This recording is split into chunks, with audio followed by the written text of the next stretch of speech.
Pasat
sampun katuraken kala wau wonten jin manular kambang sawetawis ketempen langgam remu. Sesarengan Purwalaras kalenggan rahina menika pareng tinimbalan panjenenganipun Raka Bagus Sri Purwanto sarjana teknik dalasan Ibu Eko Yuni Sulistiani. Kepareng sedya kineng hanyang kuyung menapa ingkang dados niat hajatipun panjenenganipun Bapak Lurah Badir mriki ngganya nuhuni darmaning sepuh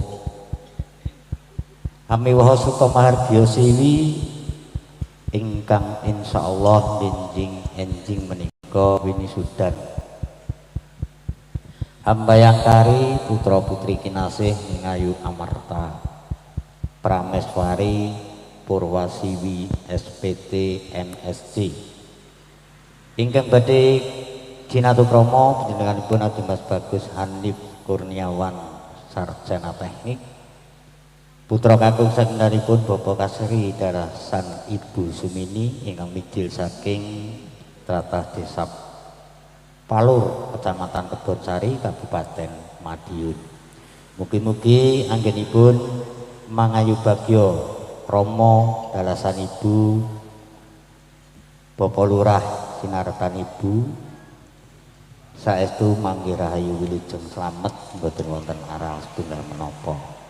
Tumrapipun Serat Maja temanten sekalian anggennya bangun halilisma tansah satemah sakinah mawaddah warahmah. Keluarga ingkang ayom, keluarga ingkang ayem, keluarga ingkang tentrem mboten wonten aral setunggal menapa. Amin ya rabbal alamin. Wasingkati panjenenganipun Raka Bagus Sri Purwanto dalasan Ibu Hanenggo-nenggo putra wayah singkate tembung dandake putu. Mugi-mugi Serat Maja temanten sekalian ingkang pikantuk nugraning Gusti Kang Maha Kawasa wujud pratima ingkang kadya golek kencana ingkang saged tata jalma kakung putri sami kewala. Gumantung anggennya kula wentah tiyang sepuh sekalian tuwin simbahipun. Mboten waleh-waleh ngemutaken dumateng panjenengan sedaya ingkang mbok bilih. Kelenggahan siang menika mboten saged rawuh wonten ing swasana mriki midhangetaken Purwalaras lumantar live streamingipun saged nuweni RTV channel Wayang Kuno Channel ugi Demang Channel pundi ingkang pun pilih nyumanggaken wonten 3 ingkang live streaming kelenggahan siang menika. Ewan dini wonten panjenenganipun sagung para tamu ingkang sampun pareng rawuh ingkang taksih dahar monggo sekitaken anggenipun dahar tapi menapa ingkang sampun sumadyo wonten ngarsa jengandika sami. Ing mangkenipun umpami ngersakaken dinding utawi request lelagon insyaallah ingkang saged dipun udaneni. Kula kinten mekaten ugi sagung para tamu pinilenggah ingkang luhur winurmatan tuwin para pepunden ingkang sami ngrenggani titi kelenggahan siang menika wonten ing dalem mriki dalemipun Raka Bagus Sri Purwanto dalasan Ibu Eko Yuni Sulistiani ngaturaken sugeng siang sugeng lelipur penggalih sesarengan Purwalaras sepisan malih mbok bilih kepareng ngersakaken gendhingipun kasumanggaaken kersanipun Mbah Rin boten ngantuk kula tuturi mawon burine panjenengan Mbah. Monggo kepati katur menapa gendhingipun kula nyadong kewala nuwun.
Surabaya Manggan. Iki kanten ben suwuh hanyarengi rawuhipun Kang Iwagna. Ugi Kang Mas Teguka. Ugi menika mangke mbok bilih kepareng uran-uran sawetawis menika pakare seni yen ketoke ra ngawaki tapi ya wendak banget. Biayi nek pinter malah ketoke bodoi. Nggih mugi-mugi menika mangke saestu sak badanipun dahar. Nanging menika inggih kunjuk saking para tamu ingkang tuhu kinurmatan ingkang kalenggan siang menika bareng rawuh menapa ingkang dados undanganipun Raka Bagus Sri Purwanto sarjana teknik dalasan Ibu Iko Yuni Sulistiani kepareng ing sedaya nuwuh suka mahardya siwi nuwuni darmaning asepuh kepareng hambayang kari putra putri kinasih ning ayu amerta Rameswari Purwasiwi SPT MST ingkang badhe jinatu krama ingkang insyaallah binjing badhe winisudan watawis tabuh sanga kaliyan panjenenganipun Dimas Hanif Kurniawan sarjana teknik ingkang midhil saking Desa Palur Kecamatan Kebonsari Kabupaten Madiun putra kakung saking Bapak Kasri dalasan Ibu Sumini. Mugi-mugi anggenipun gebyur bebrayan agung serat mojo temanten tansah winanto ing karahayan kawilujengan ingkang dikantuk nuganing Gusti Kang Maha Kawasa wujud pratima ingkang kadya golek kencana ingkang saged tata jalma. Kakung putri sami kemawon gumantungan gendong kula wentah tiyang sepuh sekalian. Ugi nderek dedonga mugi-mugi sirat mojo temanten sekalian satemah sakinah mawaddah warahmah keluarga ingkang ayom keluarga ingkang ayem ugi keluarga ingkang tentrem amin ya rabbal alamin. Ugi kunjuk rama ibu dalasan sedaya putrah wonten ing tlatah Badir mriki tansah kalipur utawi ayom-ayom penggalihipun midhangetaken lelipur saking Purwalaras ingkang rikarenggan siang menika kepareng abiyantara sone Mas Gundan hebat Bu Banter. Nggih dipun banteraken kalian DNA Audio Production ingkang Mbah kami tuwonipun dusun Badir desa Badir mriki hebat jumbuh kali kawontenane ya rada lelek piyayine. Muga-muga ra nesu. Dene ya wit bujang wis kenal ngantos sapriki kok yaipun karo kakangane Kang wah ya. Nggih pinanggih pisan sakwetanipun menika sakwetanipun Mas Gun rikala semanten. Mugi-mugi terus ngrembaka Mas Gun Pak Wo nggih audionipun tetep dirumat ben mudhun ning anak-anak. Nggih sagung para tamu pinilengga ingkang tuhu kinurmatan langkung-langkung ingkang ketemben rawuh sasampunipun Jawa Asta kaliyan pinaripun Raka Bagus Sri Purwanto dalasan Ibu Sedaya Putra monggo kepareng tumuju panti buka saperlu ngedapi menapa ingkang sampun kastyaken wonten ngarsa jengandika sami.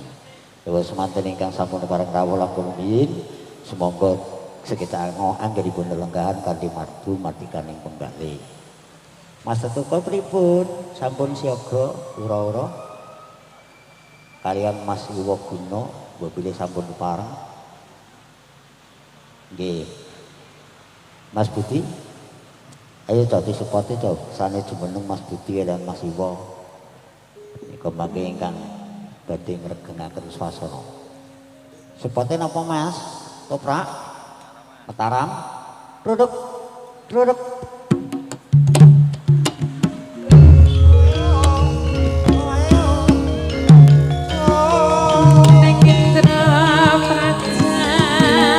Kang Iwo Guno Mas Budi monggo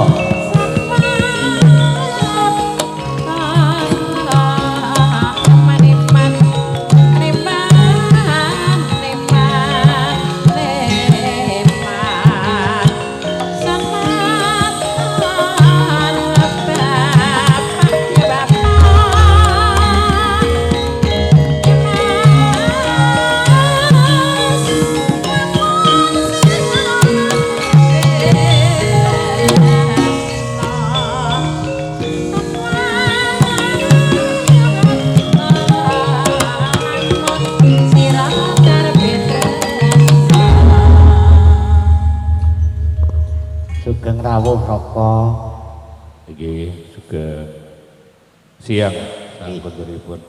Nggih, sugeng siang, sehat selalu nggih Mas. Amin ya rabbal alamin. Alhamdulillah.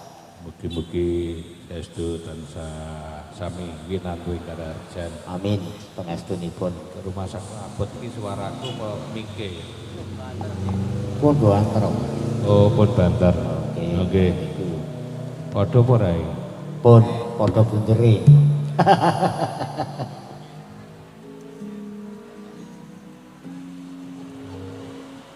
Pangolah. Oh, lah di anu ditindi ampeane Mbak Reni. Mbak Reni Mbak Somo nggih.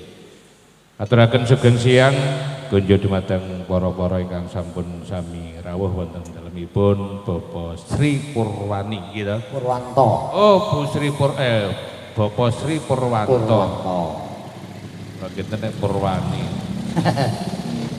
Dewani ya kono. Nggih. Menika paguyuban Purwalaras. Purwalaras. Nggih. Nggih, mugi-mugi saestu lestari anggenipun sami anguri-uri kabudayan Jawi. Amin. Amin Allahumma amin. Amin. Nggih. Padatan renane iki nek rasinom Palaran. Mboten iki alon-alon mawon njumbuhaken kawontenan. Nika mengki dawuhipun nek mboten klentu ilange gelang kalung. Ternyata ku nek ilange dhuwit diingi kae. Ilange dhuwit ki ora apa-apa, nek ilange gelang kalung. Ya wis wis nemu kamulyan. Ngono. Nggih. Ikhlas lila lahir batin. Tenane Gul. Saestu pun lahir batin. Nggih kunjuk dumateng ingkang menggugati panjenenganipun Bapak Sri Purwanto, saestu anggenipun nami wasuta margya siwi, saestu kalis ing sambikala temah manggya beja mulya sak lami-laminyo. Allahumma Amin. Amin ya rabbal alamin. Mas Tetuko. dalem. Jenengan menghadap ing sana. Oh ngeten nggih. Sampun disoting niku pirsa. Oh ngeten nggih sekedap. Wong niki si arep kok nyongoke sepira ngono lho. Oh ngoten. Nggih. Tapi nek dandang gula ke sepira, Pak? Oh, ngaten. Oh, iri-iram kok. Napa kula sing duda prungon ngene. Kira-kira saya tua ya saya sudah. Nggih, nyuwun pangapunten wonten kirang selepatipun diagung pangesami panjenengan. Nggih, sami-sami Mas. Kaya ngene rasane urip iki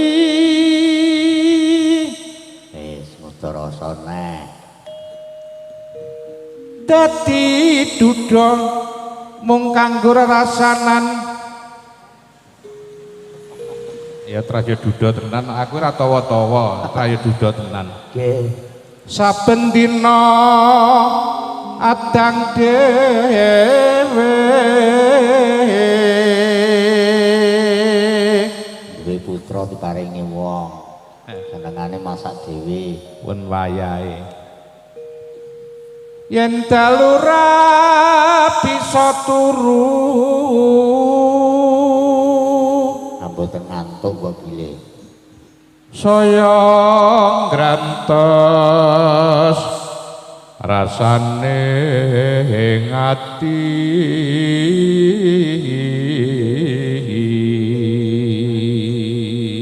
Ampun dipikir Mas, nyantai mawon. rumangsa yen wis lolo baburaga ingsun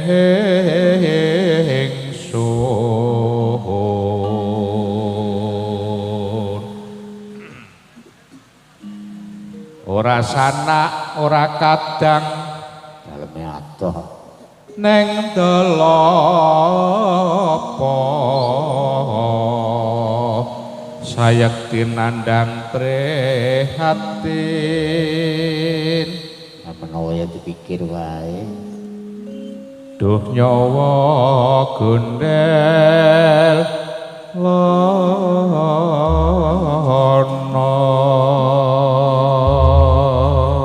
Arep ora nangis kebrungu, nangis kebacut nggone mikir. Tapi pen ikhlas kok Mas. Ikhlas kok diudur rasa terus. Ya ki namung njumbuhke kahanan. Lah iki kalah karo jumbuhne kahanan. Monggo. Aku mung tansah kelingan nalikane biyen urip bebarengan, senadyan wis bisa suwe rasa kangen kok ya kaya ngene ora bakal gonku lali janjimu biyen mung tansah tak ugemi gelang kalung dadi saksi pungkasane ilang ana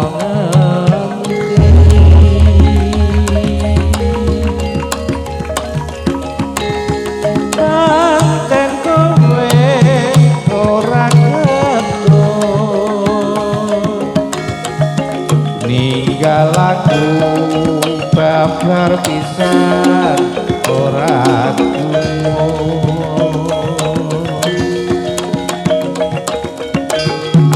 dasare ono liyane luwe saka aku sing bisa mulya.